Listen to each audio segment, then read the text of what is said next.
Salut, bonjour. Euh, je suis extrêmement enchantée d'être avec vous aujourd'hui. Euh, je veux vous dire que la francophonie a fait partie de mon parcours personnel et professionnel dans une mesure plus ou moins grande dès mon enfance. Euh, Ma mère parlait le français. Elle l'a appris pendant ses études de lycée et elle a fait la correspondance avec une fille de France pendant des années et elles sont devenues des amies. Et j'ai eu l'occasion d'aller en France juste après la Révolution romaine. Et j'étais petite et je ne parlais le français à ce moment-là. Et je me rappelle que nous étions en vacances au bord de la mer et ma mère devait faire la traduction pour moi et mon père qui ne parlait pas le français. Et la maison était pleine d'enfants et ils jouaient et parlaient tout le temps. Et je croyais qu'ils parlaient mal de moi parce que je n'entendais rien. Et je me suis promis que je vais apprendre le français.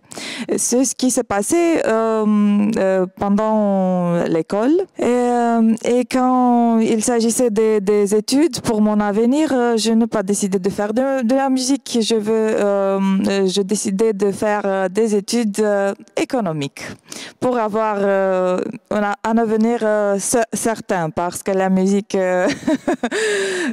présentait beaucoup d'incertitudes à ce moment-là et aussi maintenant. Mais je ne savais pas à l'époque que je vais avoir une carrière en musique. Donc j'ai décidé de faire des études économiques pour valorifier aussi mon expérience avec la langue française que j'aimais beaucoup. J'ai décidé de faire au cadre de l'Académie d'études économiques de Bucarest, la section d'études économiques en langue étrangère en français. Donc, j'ai fait toutes mes études économiques en français. Mais je n'ai pas eu la chance de chanter en français jusqu'au moment où mon ami Kéo a eu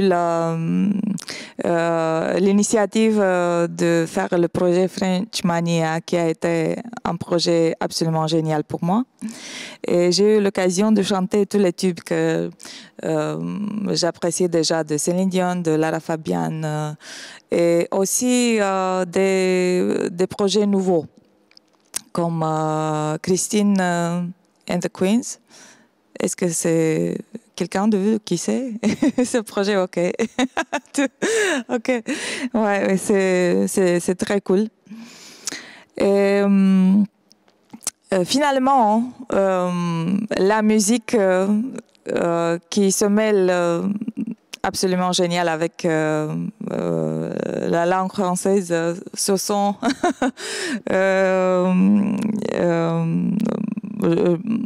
on a été joints dans ce projet. Il y a quelques années, j'ai eu l'occasion d'avoir une chanson qui a été promue à la radio en France.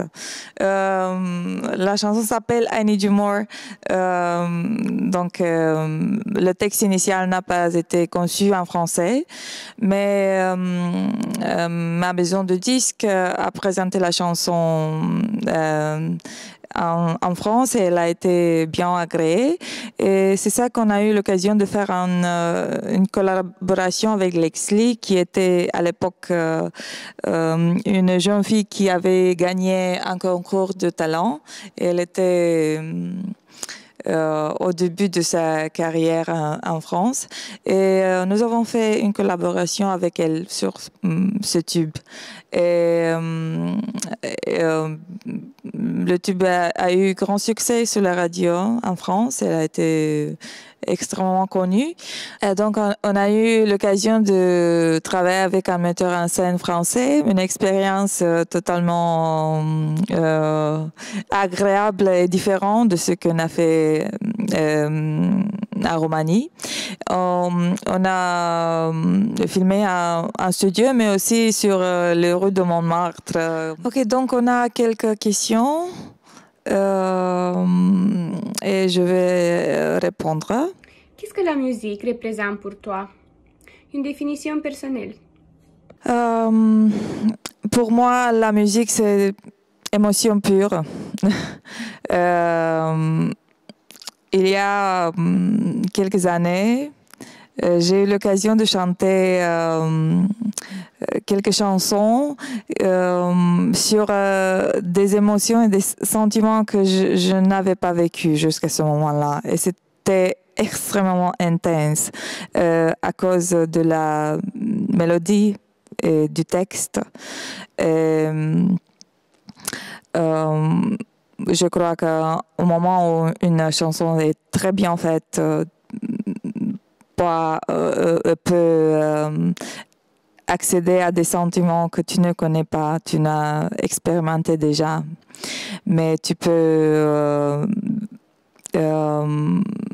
sentir tout à travers la musique. Donc c'est une expérience extrêmement personnelle et intense et profonde. Et pour moi, la musique, c'est aussi thérapie, parce que je peux créer quand je suis extrêmement troublée et tout devient plus à l'aise après cela. Et j'aime aussi écouter de la musique quand je vais au sport et me donne beaucoup d'énergie et la possibilité de faire les choses que je n'aime pas. Donc c'est beaucoup d'émotions et c'est la plus importante chose pour moi au monde, la musique. Bonjour.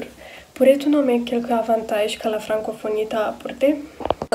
Au moment où je savais que je vais être ici devant vous, je me suis rappelé une histoire qui me paraît assez amusante. Cela se passait il y a beaucoup d'années. Il y avait dans l'été un festival qui se déroulait à Mangalia, s'appelait Kalatis. Je ne sais pas si quelqu'un de vous se rappelle, vous êtes très jeune. C'était un festival avec des artistes roumains, mais aussi des invités, des artistes internationaux.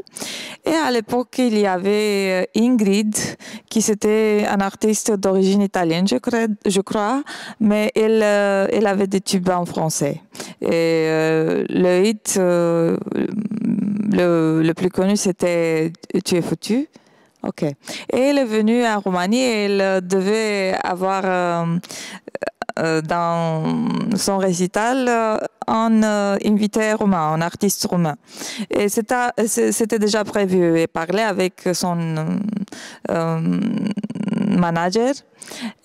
Et au moment où Ingrid est arrivée en Roumanie, elle n'était pas assez contente de l'invité qui était choisi, parce que ce n'était pas un performeur assez bon.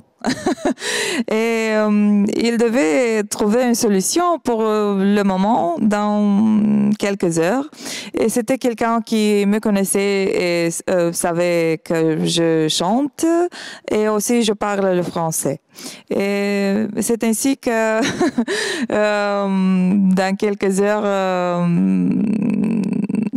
je suis choisie pour chanter avec Ingrid, qui c'était un moment absolument important pour moi parce que je n'étais pas assez connue au moment. Et être sur la même scène pour faire une collaboration avec un artiste important, un artiste international important, a été un moment très grand pour moi. Et nous avons chanté Milord d'Edith Piaf et je me rappelle, c'était un moment extrêmement important pour moi. Donc, le français a été un avantage énorme pour moi au moment et je me rappelle avec beaucoup de plaisir. Merci beaucoup pour votre attention. Merci pour cette journée spéciale.